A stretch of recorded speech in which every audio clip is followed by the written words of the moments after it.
Bonjour tout le monde et bienvenue au podcast Les vraies affaires zéro bullshit. Merci beaucoup d'être là, d'être avec nous. C'est Roch Cholette ici. Et aujourd'hui, on commence une nouvelle semaine. Beaucoup d'actualités, bien sûr, encore cette semaine. Je veux tout d'abord commencer par mes petits commerciaux, mes petites promotions. N'oubliez pas, à la fin du podcast, je vais vous donner un indice. Et si vous l'inscrivez dans la section commentaires sur YouTube, sur la chaîne Les vraies affaires zéro bullshit, vous pourriez gagner 100 $. On fait tirer ça chaque dimanche. Ça, c'est le premier 100 $ possible. Deuxième chose, je vous le redemande. Partagez. Ça ferait mon affaire, là. Partagez, et ça nous aide dans la chaîne. Partagez le podcast sur vos médias sociaux. C'est très apprécié. Merci beaucoup. Puis si vous n'êtes pas abonné, abonnez-vous. Ça ne coûte rien. C'est bon pour nous. Vous allez être avisé dès qu'il y a un nouveau podcast. Je vais vous parler d'un nouvel annonceur qu'on a cette semaine. Et là, ça touche tout le monde. Tout le monde doit manger. Et je veux vous parler de Gaétan Cyr. GaétanCyr.ca, c'est un grossiste, si vous voulez, un grossiste en alimentation. Ils ont des prix extraordinaires. Ils font la promotion de produits locaux, que ce soit à trappe à fromage, peu importe, là, des produits comme ça, la laiterie Château. Vous pouvez magasiner sur le web GaétanCyr.ca du confort de votre domicile. Je pense, par exemple, si vous êtes confiné, vous n'êtes pas capable de sortir, écoutez bien ça, là. Vous êtes capable de magasiner vos fruits, vos légumes, l'épicerie, la viande, le poisson, peu importe, là, plus les produits déjà préparés des différents fournisseurs. Je pense par exemple, Saveur des Monts, un poulet au beurre que j'ai vu. Il y a de l'air assez bon, là, Saveur des Monts, on ne se trompe pas avec le poulet. Et on fait la livraison à votre domicile en dedans de 24 heures et ça coûte 0 si votre commande, c'est 100 $ et plus. Alors, c'est une solution très facile, GaétanCyr.ca, très facile, avec l'encouragement d'une entreprise locale, des produits de haute qualité, beaucoup de spéciaux, vous allez voir, il y a même une circulaire électronique sur le site web, puis ça me tente d'être généreux. Premièrement, si vous allez vous inscrire sur leur site, ils vont faire un tirage de 100 $ cette semaine. Ça, c'est la première chose. Fait que vous pourriez gagner 100 $ avec moi, 100 $ avec eux autres. Puis la deuxième chose, passez une commande en ligne avec GaétanCyr.ca, vous avez la livraison le lendemain à votre porte. Ben, vous utilisez le code ROC5, on vous enlève 5 % sur votre commande. Puis c'est livré à votre porte, ben voyez donc. 5 % de discount. Tu achètes un filet mignon de 100$, ben tu as 5 % de discount. Puis etc., etc. Sur l'ensemble de ta commande, c'est 5 %. Quand même pas rien. Fait que je vous l'encourage. GaétanCyr.ca. OK. Aujourd'hui, je veux vous parler, je veux pas vous parler de COVID. Je suis tanné. Non, aujourd'hui, quelque chose de très, très important qui est arrivé, puis je veux vous parler de cela, quelque chose qui me touche, parce que plus jeune, j'ai siégé, moi, sur le conseil d'administration de ce qu'on appelle le DPJ. Et aujourd'hui, la commission Laurent, Régine Laurent, a déposé son rapport, volumineux rapport, puis je veux vous parler de ça. Tout d'abord, le contexte. En avril 2019, il y a la tragédie de Granby. La petite fille, ce qu'on l'a appelé la Tilili, est décédée en avril 2019. Vous vous souvenez du scandale en lien avec la DPJ, puis la grand-mère, puis le père, puis la mère, puis bon. Ça avait fait scandale, une petite fille de moins de 10 ans liée à la DPJ, puis on l'avait échappé à travers les mailles du système. Et ça avait fait l'objet de beaucoup de commentaires au Québec. Le premier ministre, à l'époque, avait très bien fait ça, je dois vous dire.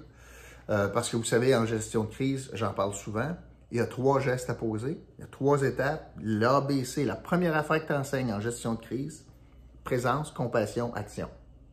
Alors, qu'est-ce que le premier ministre a fait? Oui, le gouvernement était présent, je me souviens très bien. Ensuite, beaucoup de compassion en disant ça n'a pas de bon sens, on ne peut pas laisser nos enfants passer à travers le filet comme ça, on ne peut pas laisser les enfants mourir, puis pas vraiment s'occuper de la part de la DPJ. Et en action, eh bien, le gouvernement avait quelques choix devant lui. Et il a résisté à la tentation d'agir trop rapidement et de simplement mettre un plaster. Juste bouger rapidement, puis mettre un diachylon, on aurait pu dire, ben, il a fait la job, il a résisté à cette tentation-là. Puis c'est une bonne affaire quand on voit la nature du rapport aujourd'hui. Il a donc lancé, plutôt que d'agir très rapidement, il a donc lancé la commission Laurent, de Régine Laurent, donc présidée par Régine Laurent, qui est une ex-syndicaliste au Québec, très respectée, femme que moi, pour qui j'ai beaucoup de respect, je l'ai souvent en entrevue. Et les travaux ont commencé, ça a été plus long que prévu, on devait finir ça en novembre, ça se finit maintenant. Et Mme Laurent et son comité pondent un document substantiel. Et je veux pas jouer au fin finaux, là, puis à l'expert, puis d'analyser les recommandations, mais j'essaie de vous les résumer vite, là, sur l'essentiel là-dedans, parce qu'il y a une centaine de recommandations. Fait que c'est quand même pas rien. C'est 500 pages. Fait que c'est une brique. Mais c'est une brique qui dit quoi? Puis là, je suis content de ça, moi. Ça dit, le problème au Québec, là, par rapport à un Québec fou de ses enfants, il faut que ça devienne un Québec digne de ses enfants, d'une part. Puis deuxièmement, ce qui est bien important de comprendre, c'est que la DPJ, la responsabilité de la DPJ, c'est tout petit là-dedans. On a un problème plus important.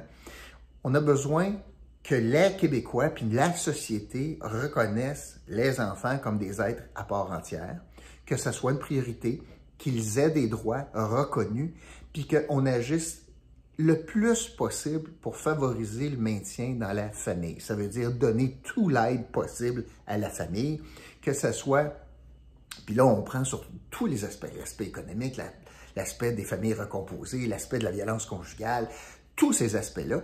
Puis ce qu'on arrive à dire, c'est essentiellement, bien avant la DPJ, qui devrait être l'ultime recours, puis le dernier recours, puis le moins possible, bien, on devrait tout faire comme société pour permettre à l'enfant une progression puis un développement harmonieux dans son milieu. Puis de reconnaître que ça n'a pas de bon sens de les trimballer comme on fait, puis de changer d'école, puis envoyer donc, aussitôt qu'il y a un petit bobo. L'autre chose que, et là, dans les recommandations, on parle de cela, bien sûr. On parle, bien sûr, de la DPJ, où est-ce qu'on dit on a besoin de plus de formation, plus de ressources, plus de temps, etc. Restreindre davantage un peu le rôle, de reconnaître également l'impact de l'enfant ou les priorités de l'enfant dans tout cela. Puis, aussi reconnaître que le parcours de l'État ne devrait pas cesser d'aider juste parce que, aujourd'hui, c'est ton 18e anniversaire, ciao bye, tu sors du système. Alors, je trouve que le rapport est assez costaud, merci, propose une charte des droits, de reconnaître une charte des droits, d'adopter une charte des droits des enfants, d'avoir un commissaire nommé par l'Assemblée nationale pour les droits des enfants. Alors, tout ça, c'est bien au-delà de simplement un constat de dire que, parce que ça aurait été facile de dire « Ah, la DPJ, il n'y a pas assez de ressources ». Ça, là, de pelleter de l'argent dans un système, ça, c'est la solution assez facile. Facile quand on a de l'argent. Puis souvent, ça ne règle pas grand-chose. Ça me fait penser à moi au golf. Je fais le parallèle. Je m'en vais sur le champ de pratique, puis je frappe 500 balles. Si je frappe 500 balles avec la mauvaise technique pendant 500 fois, je ne me suis pas amélioré.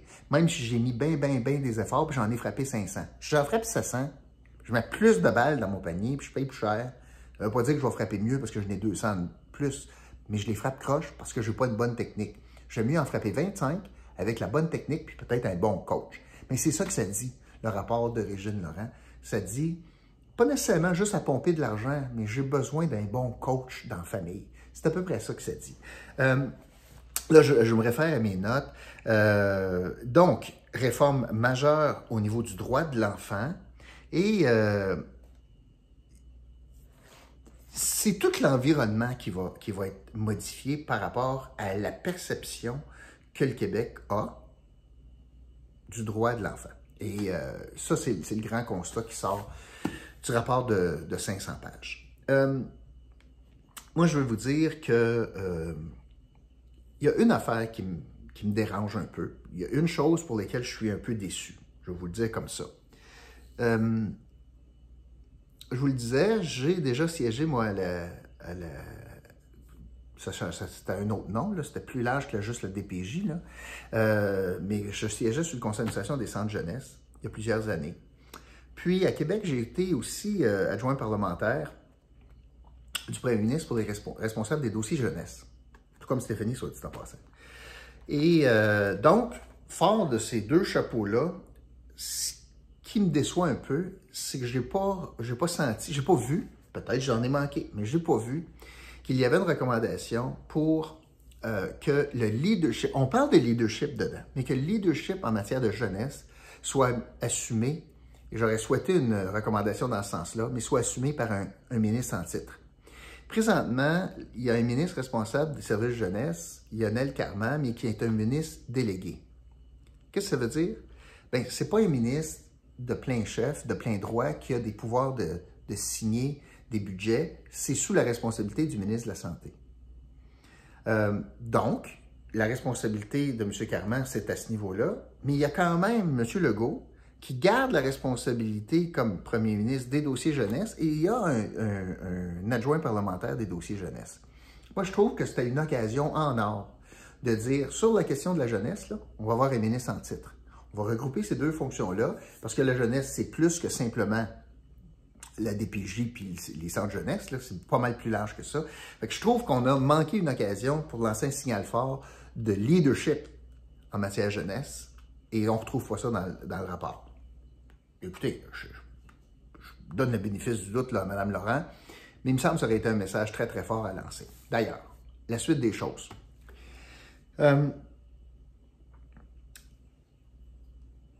La CAQ, présentement, a la tempête parfaite. Vous savez, en politique, souvent, je vais prendre l'expression que vous allez connaître, là, c'est la porte qui squeak qui reçoit l'huile. Je recommence. Alors, c'est la porte qui squeak qui reçoit l'huile. Quand le gouvernement agit sur quelque chose, puis c'est pas démontré qu'il y a un problème, les gens se demandent ben, pourquoi tu fais ça? Pourquoi on met ça comme priorité? Puis pourquoi tu mets de l'argent là-dedans? Puis pourquoi tu changes quelque chose? Si tu n'as pas démontré que la porte squeakait, là, ta peinture elle squeak, c'est rare que tu te promènes dans la maison avec ta canne de WD-40 puis tu mets de l'huile partout, même si ça ne squeak pas. Le tableau, on a dit là, tu salis le mur pour rien, elle ne squeak pas, laisse-la tranquille. En politique, c'est un petit peu comme ça.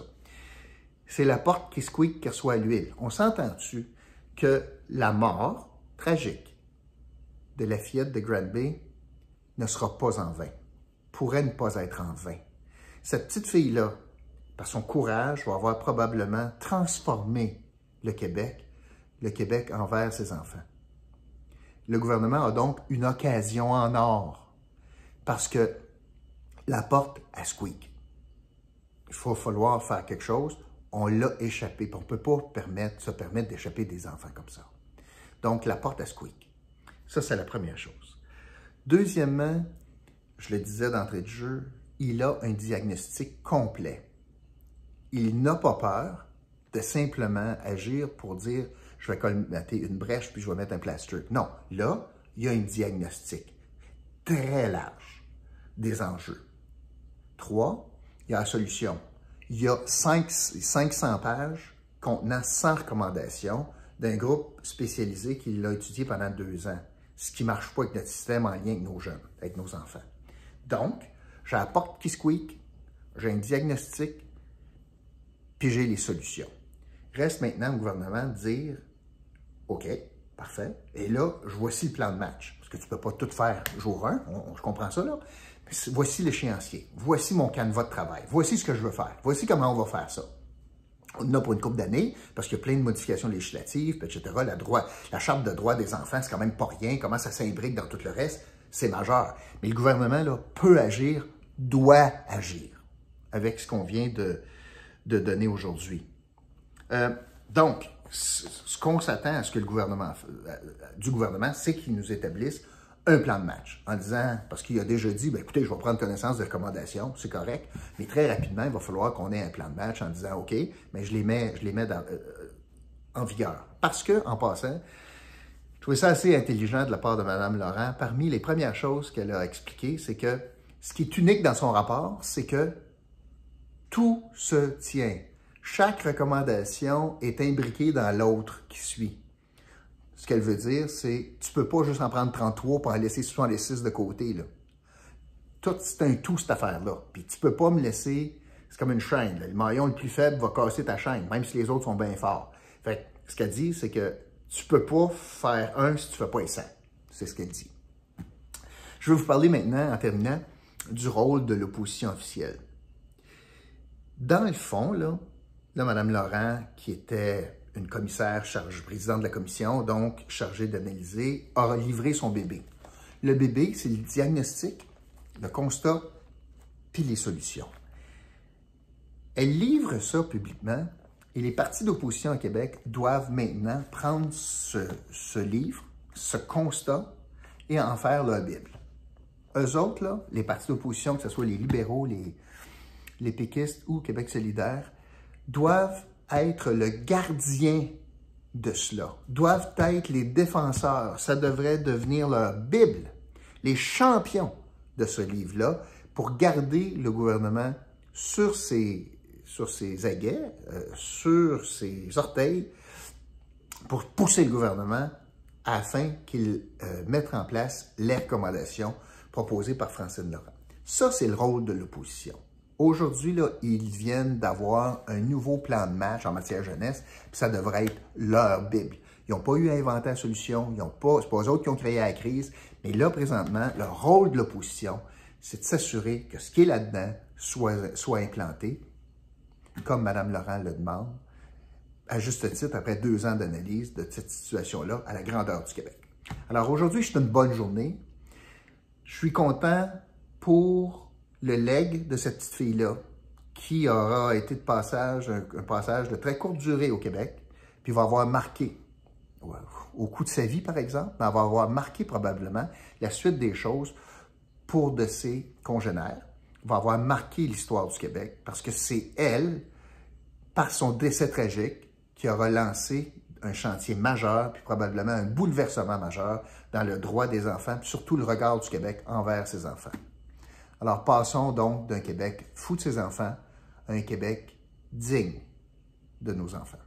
Voilà, et aujourd'hui, l'indice du jour, c'est Laurent, comme dans Régine Laurent. Laurent, c'est l'indice du jour. Allez inscrire ça dans la section commentaires sous mon podcast sur la chaîne Les Vraies Affaires Zéro Bullshit. Voilà. Merci beaucoup tout le monde, puis je vous retrouve demain pour un autre podcast. OK? Bye bye.